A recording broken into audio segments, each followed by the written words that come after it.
Hello everyone, मैं हूं artist Rajesh. आज मैं आप सभी को एक बहुत ही खूबसूरत जगह ले जाने वाला हूं जो अब तक शायद आपने कभी नहीं देखी होगी और ना ही उसके बारे में कभी सुना है। और अब तक YouTube पर भी किसी ने इस पर वीडियो नहीं बनाया है। YouTube पर भी इस पर अभी तक वीडियो इसलिए नहीं बनी है क्योंकि लोगों को इसके बारे में जानकारी नहीं है और इस मंदिर के आसपास के जो गाँव हैं वही लोग इसके बारे में जानते हैं और यही लोग हर महाशिवरात्रि पर यहाँ पर आते हैं और शिव जी का जल अभिषेक करते हैं।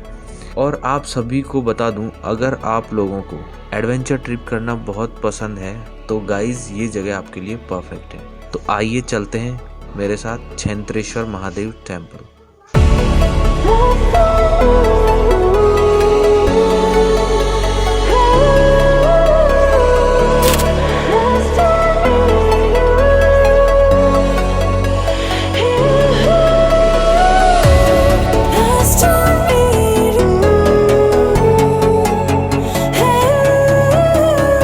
क्षेत्रेश्वर महादेव टेम्पल। सबसे पहले मैं आपको यहाँ जाने के रास्ते के बारे में समझा देता हूँ। अगर आप बाहर से यहाँ आ रहे हैं तो आपको हरिद्वार से बस स्टैंड के बाहर से या रेलवे स्टेशन के बाहर से, दोनों पास ही हैं, वहाँ पहाड़ में चलने वाली लोकल गाड़ियाँ आपको वहाँ इजीली मिल जाएगी। अब गाड़ी आपको कहाँ के लिए लेनी है? कर्णप्रयाग के लिए लेनी है। जब आप कर्णप्रयाग पहुँच जाते हैं, कर्णप्रयाग हरिद्वार से 7 आवर का रास्ता है, तो आप सेम डे तो ये ट्रैवल कर नहीं पाएंगे, तो आप कर्णप्रयाग में ही स्टे कर सकते हैं। वहाँ पे आपको अच्छे होटल्स मिल जाएंगे रुकने के लिए, अच्छा बाज़ार है, सब चीज़ आपको वहाँ मिल जाएगी। आप एक दिन वहाँ स्टे करने के बाद नेक्स्ट डे मॉर्निंग में वहाँ जा सकते हैं। सुबह आप जल्दी जाएं तो आप वहाँ से आ सकते हैं शाम तक वापस। मैं आपको बता दूँ, यहाँ से जाने के 2 रास्ते हैं। पहला रास्ता तो कर्णप्रयाग से एक पहाड़ी के रास्ते जाता है ऊपर से आप जाते हैं तो आपको थोड़ी चढ़ाई कम हो जाती है। तो वहाँ से आपको जब मंदिर के आप नीचे पहुँचते हैं तो नीचे पहुँचने के बाद वहाँ से 2 से 2.5 किलोमीटर की आपकी चढ़ाई पड़ती है। 2-2.5 किलोमीटर ही आपको चढ़ना पड़ता है।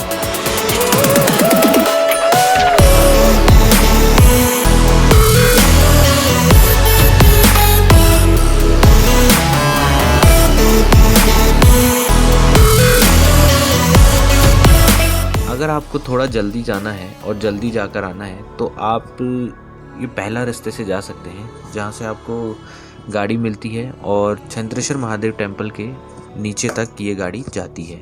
वहाँ से आपको महज 2 से 2.5 किलोमीटर की चढ़ाई पड़ती है। ये तो था पहला रास्ता। अब मैं आपको दूसरे रास्ते के बारे में बता दूं। अगर आप लोगों को ट्रैकिंग करना पसंद है तो आप ये सेकंड वाले रास्ते से जा सकते हैं। सेकंड रास्ते में आपको कर्णप्रयाग से नौली या बगोली गांव तक आप जा सकते हैं। कर्णप्रयाग से बगोली जो है वो 16 किलोमीटर पड़ता है और नौली उससे पहले है, तो नौली आपको पड़ेगा 11 किलोमीटर। दोनों के बीच में आप कहीं भी उतर सकते हैं। वहाँ से आपको रास्ता कोई भी इजीली बता देगा। जब आप ये ट्रैवल यहाँ से शुरू करेंगे तो आपको बीच में बहुत ही खूबसूरत छोटे छोटे गाँव मिलेंगे, बहुत ही खूबसूरत पेड़ पौधे मिलेंगे, अलग अलग आपको पक्षी यहाँ देखने को मिलेंगे।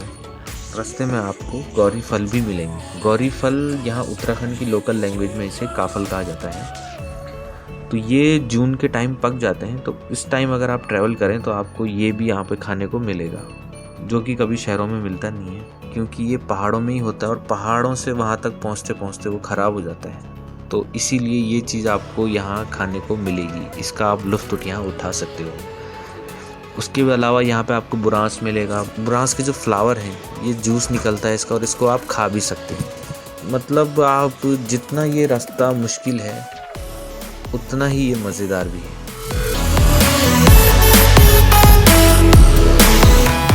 अगर आपको ट्रैकिंग करना अगर अच्छा लगता है तो ट्रैकिंग आप इस रास्ते सेकंड वाले रास्ते से जा सकते हैं।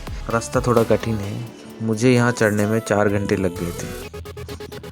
जैसे कि आप देख सकते हैं मेरी बिल्कुल हालत बहुत ख़राब हो गई थी यहाँ चढ़ाई चढ़ने में। मैं यहाँ पे ज़्यादा शूट नहीं कर पाया था क्योंकि कुछ टेक्निकल प्रॉब्लम हो गई थी। सो फिर भी मैंने पूरी कोशिश की है, आप सभी को जितना पॉसिबल हुआ मैं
कैसा लगा आप सभी को छेंत्रेश्वर महादेव टेम्पल।